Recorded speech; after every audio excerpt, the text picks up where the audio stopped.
Hello and welcome to another Bot Bash. I am Unnormalism and this is Battle Realms, and there was a patch just today, so I'm just keen to see what's going on. We're up to version 1.561. Apparently they made the bots more aggressive, so I thought I'd just drop in two random bots, see what happens. We've got, I think that's Wolf and Dragon in opposite colors. We've got Orange Wolf versus Green Dragon. Who have we got here? Zymoth bot. I'm not sure what Zymoth bot does, but from what I remember, I've seen them do pretty well. And Greyback bot, so appropriate, kind of. Could have done with Kenji or Otomo up here, or we'll see how it goes. The map is Shallow Lake. There is a shallow lake. You can cross the middle. You can't really cross along the sides, so it leads to a messy sort of, ideally a back and forth struggle. We've got a bathhouse as the first peasant, first building. I guess that makes sense if you start with a few troops, but I still feel like a dojo or a archer range would have been better. Turn these spearmen into dragon warriors. So you've got a slinger's what is it? Ballistics ground, so you can get some ballistermen. Actually, ballistermen wouldn't be great. I don't know what it is about ballistermen. Once upon a time, I thought they were the best thing ever. They do a lot of damage, admittedly, but just don't sort of seem to bring it to the table, if you ask me. Got a pitch slinger coming out. That feels like, again, a huge mistake to use your starting units on a pitch slinger. What's this there to talk about? Yeah, I guess settings, high starting resources, high yin-yang growth, high rice growth, starting with an army. Just ideally to get the game running as quick as possible. I'm interested to see... I don't actually recall if it said, yeah, they would go on archery range, so now they can actually get these units to something decent, getting that spearman turning into dragon warriors, and then it looks like they're going to turn the chemist into a powder keg cannoneer. I approve of that. But yeah, it sounded like maybe not so much aggressive, but more that they fight fully. It sounded like they build up their army big and then they attack, rather than sending out piecemeal forces. So we'll see if that comes true this game. I'm not sure how much of an impact it'll actually have on the play, and if it'll make it more likely to see conclusive results, because this game is very contentious when it comes to conclusive results. This is an interesting map too. Everything is very, very close, and I don't mind it. You can make good use of this empty space and building up a base, and it's not hard to build a wall of towers along here. It can be a very almost a very different kind of RTS game you can play on this map. To what usual Battle Realms feels like. It's very close as well, so it can be very violent and aggressive. And if you play with 3 people, it can make for very entertaining matches. But and you got your horses there, you got your rice in the back. It just feels like a very sort of, if you're looking for a quick game, a quick and violent, a quick and dirty game, this is the kind of one you want to do. This is like the 3-player Wheeler Canyon, where you all start really close. A little bit better because Wheeler Canyon, you literally start in range of someone else's peasants most times. So it's a little bit better than that. Got the Shalery going. Got the Shalery before they go to Brawler's Pit, Combat Pit. I'm so out of practice playing the Wolves, I don't remember what all the buildings are called, so that's kind of a damn shame. Shame on me for not remembering them all. Yeah, Wolf is actually kind of strange to me. I find all their tier 2 units less desirable than some teams. I mean, I like the game's design in the sense that you've got your base units who are functional, and then you've got your tier 2 units who are more specialist, and then your tier 3 unit is like a well-rounded combatant. Typically your capstone of your army. And Wolf really emphasizes that. You've got your fire, your pitch slinger who does the fire attacks. Can be very effective. You've got a couple of them hitting the same building. You've got your ballistermen, long range, high damage, but slow fire rate. And then you've got, thought they were getting one, but I guess not. Then you've got your sledges, who very good against buildings, massive blunt damage, a little bit chunky, but they still feel like they kind of die quick and they don't have a lot of stamina. And then same again, dragon, you've got your powder keg cannoneers, you've got Dragon Warriors and Kabuki Warriors, and Kabuki Warriors have your magic damage, and Dragon Warriors have a resistance to magic. So they sort of start fitting different individual roles to a degree. The only team I'd say that sort of violates that to a degree is Lotus, whose tier 2 units are all very generally good. I mean, to a degree, these are generally good as well, like Dragon Warriors, Kabuki Warriors. You're not really going to go bad with them. And Serpent, they've got the Bandit, which is sort of a generalist unit. But then they've got the Raider, who is very much a specialist. And then they've got the... Oh god, I'm having a mind blank. What is their one other unit the Serpent Clan has at tier 2? This is a damn shame. I can't remember. But we might see some action here. It seems like both teams are looking to roll out soon. We've got 3 Pitch Slingers, which is a huge mistake. 4 Pitch Slingers, but at least 1 Berserker. Going to scout over here and see that there's nothing. Quickly realize that their enemy is to the south.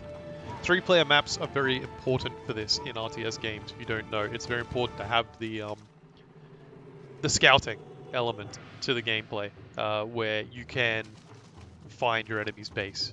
We actually see no... Oh, there's a tower up the back guarding the peasants, but I think that's a mistake because of the narrow section. Hand Cannoneer, that's what it is for the Serpent Clan. That's another kind of specialist unit. Right, here we go. They're going to go in, attacking the peasant first. That poor peasant, he's not going to last. Hopefully these forces over on the east side of the map return home, because otherwise this is going to be a devastating attack. With 3 Pitch Slingers and nothing to stop them, we see they're actually going to be trying to lure units away, but that's a huge mistake, because right now their base is under a major siege, and oh, that chunky lag there.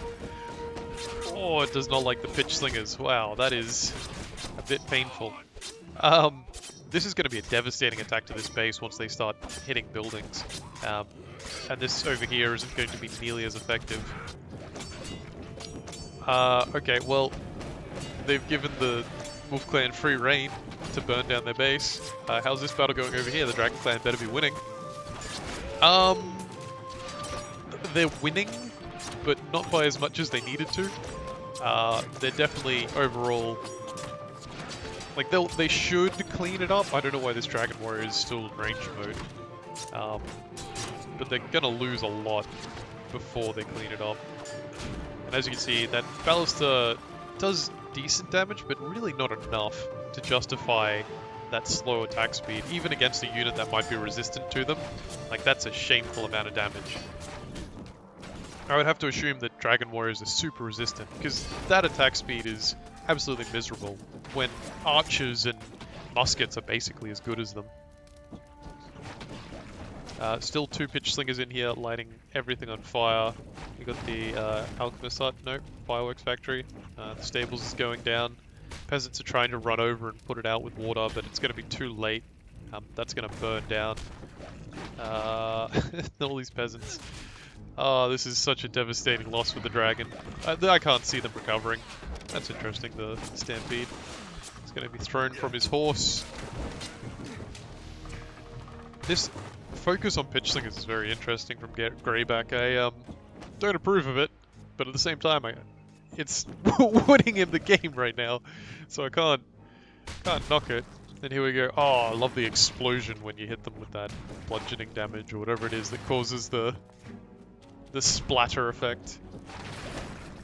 Getting a little distracted. Should be focusing on buildings, not peasants. But that's fine. This force looks like they're scouting, I guess. What are the Pitch Slingers doing? Okay, that should hit the building. Yeah, that's good. That's hitting the building. The other major change they made to the game, if you didn't check it, peasant spawning increases cap at 8. 8 additional peasant huts. So you no longer want to build more than 8 peasant huts. You want 8 peasant huts and that is it. If you are new to the game and don't understand those kinds of things, you get an increased number of peasants based on how many peasant huts you have. Not increased number, but an increased spawn rate of peasants, and it caps at 8 now, which is so important to know and to learn. The other thing having more peasant huts does is increase the amount of resources you can have. So you can have more rice and water stored up, which is sort of another important factor if you're... God, this is a little pathetic. Look at that. That is just one of the worst fights I've ever seen. Especially because Pitch Slingers do fire damage at melee, I think, or maybe it's bludgeoning. It's pretty sad either way. And now we see an overwhelming amount of wolf forces roaming the map, looking for their next meal. Surprisingly, they've kept on top of rebuilding their production buildings. I really thought they would have been more out of the game by now. And it looks like this powder keg will eventually repel this attack force. Eventually. Goes for the killing blow with his cannon. Yeah, just not doing a lot of damage there. How's this fight going? Again, doing basically no damage with these explosive attacks. Really an insubstantial effort, and here comes in the reinforcements with 2 more pitch slingers. And the pitch slinger is actually winning that one-on-one fight with the powder keg, which is just increasingly sad. Gosh, I don't know what to tell you. Well, at least we got a definitive win pretty quickly in this game. At least it didn't hit a stalemate. I'm always happy to see that. Battle Realms is one of those games with infinite resources where you can get into a stalemate. You know, it usually does end with a winner, but it can take a long time depending on what bot is playing. Bots can be very passive. I heard a wolf, but I don't see a wolf. That's very strange. I really thought I heard a wolf. Oh, there we go. There's 3 wolves down there. Again, there's no reason to build a Packmaster unless they provide some sort of buff to wolves that I'm not aware of. Which is entirely possible. There's lots of hidden mechanics in this game. Don't build a Packmaster. You can pick up a wolf with any warrior. Wolves are apparently better, more responsive to your commands now. If you order them to run away, they will order the unit the wolf is tied to run away. The wolf will now come with them. There's lots of little changes like that, quality of life improvements, which is what I like to see. Still waiting on the full resolution support. the 1920, whatever it is, you know, the maximum, the good resolution, not necessarily maximum these days, not 4K. Don't need 4K resolution, but at least need a little bit of a resolution improvement. But happy for now with the improvements they're making to the game. It seems like they're really sort of trying to focus in and get the game fixed. And just make those marked little improvements. Again, RTS games don't need a big balance change, you just need to deliver them in a way that's fun. And here we go, this is the end. We're going to see these pitch slingers tear apart this building in seconds. We've got another foundation there for the dojo, and that is the defeat of of Zymoth, sorry. Greyback is the victor. We're going to go to the score screen, let's have a quick look. Overwhelming kills, buildings destroyed, this is no surprise. Everything there makes absolute sense by the obvious fact that they took an early lead and clearly steamrolled through. But at least it looks promising. The future of Battle Realms Zen Edition looks pretty promising with the changes they're making. So thank you for joining me watching this game, and join me again for the next one.